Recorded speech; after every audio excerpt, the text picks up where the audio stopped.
Hi, I'm Laura Coyle, and in this video, I'm going to show you a quick workaround for moving color swatch groups between documents in Adobe Illustrator. So I have a document that I'm working in here that has a lot of nice color swatch groups sitting here in the swatches panel. And the typical way of moving swatches that are already in groups between documents in Illustrator is to use the swatches panel libraries. So if I go to the art history library here, choose ancient, these are the ones that are included with Illustrator, and I can add the swatch group here to this document, and then I can move over to another document, go back into the library, same place that I went before, click on that and add it to this document. So although that's pretty quick, it means that either you have to use the colors in Adobe's libraries, or you have to have a pretty, well-organized set of user-defined libraries that you've created yourself. But what if you're working on something and you develop a color group that you just want to move? So here's the workaround, and we're going to do this using a relatively new feature called Color Swatch Info. So the first thing I'll do is select the color group by clicking on the color group folder there. That selects all the swatches. So to use this, you have to start by selecting swatches, then go up to this flyout menu and choose Create Swatch Info. What this does is gives you this nice dialog box here where you can choose, how you want the swatches labeled, what size you want them, etc., etc. I'm going to leave this unchecked so I don't have any labels here, and I'm going to just click Create, and this is going to create color chips here from those selected swatches. And it's not just a set of squares here. These are actually live and updating color chips, which I will show you in just a minute. But let's stick with getting these into another document. So now, like any other art, I just have to Command or Control C to copy it, move over to my other document here, Command or Control V to paste those, and this is like art here. So in order to make a color swatch group from art, you just come over here to this little folder button at the bottom of the swatches panel, new swatch group, click that, and we're going to be making it from the selected artwork because this is, in a sense, artwork. And you can make these global if you want to and give it a name and then click OK.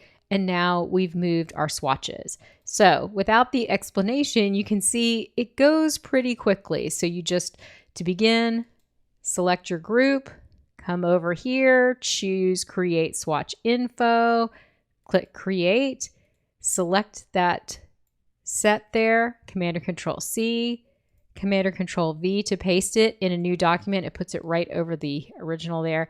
And then I'm just going to click the folder icon to create the new swatch group, and there it is. So that makes it pretty quick. Now let's take a look at Create Swatch Info so you can see a little bit more about how it works.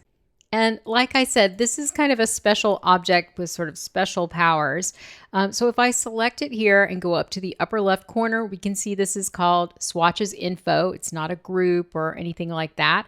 And then if we move over here to this link and click on this, we get a drop down where we can add labels. And these are things that we could have chosen to do earlier in the dialog box, but we can always come back and sort of update and choose what bits of swatch info that we want to add to these chips.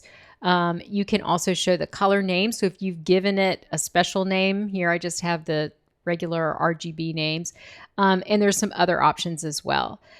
So sometimes this is a little bit like information overload. So I'm just going to reduce it down to just the hex codes for these. And you can see it spaces them apart, and we don't have a lot of control over that, over how these names display. So hopefully, we can bug Adobe and get them to give us a little bit more control over this, but it's already really pretty good.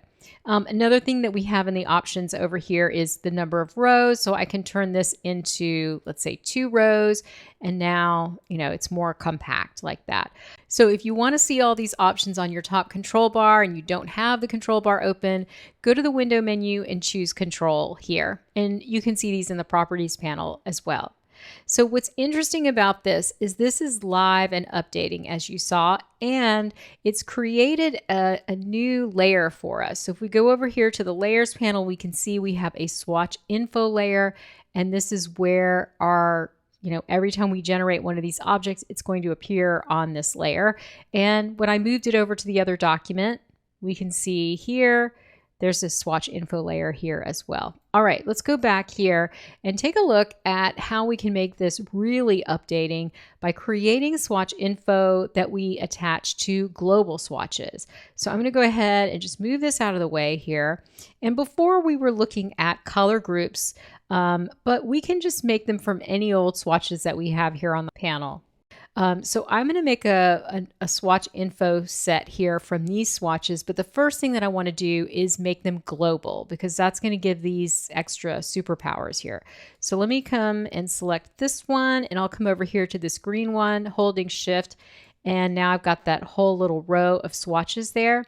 Now, if you want to turn all of these into global swatches at once, just hold down on the Shift key and double click on one of the swatches. And what that does is it opens up the swatch options dialog, but we don't see the sliders because we're dealing with more than one color, but we do have the global checkbox here. So I'm going to go ahead and check that and click OK. And now all of those 1, 2, 3, 4, 5, 6 swatches are global. So I'm going to select them again, and this time I'm going to turn them into swatch info by coming over here and choosing create swatch info. And here is where I was talking about before, where you can set up the size of the color chip, the text color and the text size. And then let's go ahead and we'll use hex codes for the naming here. And then I'll click create. All right, so then I'm going to move this over here, and it's pretty big because of those names. Let's see if I can get them all in there. Great. So now, because these are global swatches, you can actually update it, and the name will update as well, or at least the hex code will update as well. So let's come and select this one. I need to select the actual swatch. It's funny, you can't really, they kind of look like a group to start out with, but if you try to select these with the white arrow, you can't.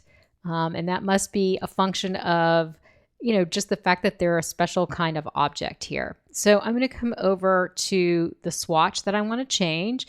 And just like any other global swatch, you double click on it, you get those sliders, you can change by maybe lightening this in the saturation here and brightening it up. And you can notice the hex code has changed here and the hex code is updated here. I'm going to go ahead and click OK. Let's do this on another one. So here the hex code is 116 something something something. I'll double click on this. I'll go ahead and darken it, and we can see the hex code updates with the color. So this is a very, very cool feature here. And when you pair it with global swatches, then it's even better. So here you can see I just added a rectangle here with this global swatch, and I can change it to this swatch. Let's go ahead and there's something that was missing in the original release of this feature that has been fixed by Adobe. And so that is that now we can use our eyedropper to sample, let's say, the green to that rectangle there, and it is attaching the swatch. So that's great. When they first released it, these were just snapshots of the color, but not literally attached to the swatches that we have in our swatches panel. So that's great. These are actual functioning chips. And so one last thing, because this is a special object, if you want to start spacing these out differently or working with the type differently, you can expand these. And of course, that then breaks the live feature, but it's good to be able to do that. So let's go up to the object menu and choose expand while I have this object selected, and object and fill, that's fine. Click OK. And now what we have when we select this, we can see in the upper left corner, it's just a regular old group, and I can ungroup these and move things around as needed, select these swatches individually, and again, they're still connected to the swatches in the swatches panel. All right, well, I hope you enjoyed these tips. This actually was inspired by a member of my Illustrator learning community who asked me if there was a way to move swatch groups quickly from one file to another. And just looking at it helped me figure out this little workaround. So I hope it's helpful to you. And if you're somebody who wants to join in a community where you can learn Illustrator from courses, attend live Zoom calls, and live office hours, then you should check out my online learning community. You can find out more about it at lauracoylecreative.com, and it's especially for Illustrator users. You can also sign up for my email list, and I'll send you Illustrator tips for free a couple of times a month. All right, thank you so much for watching, and I'll see you in the next video.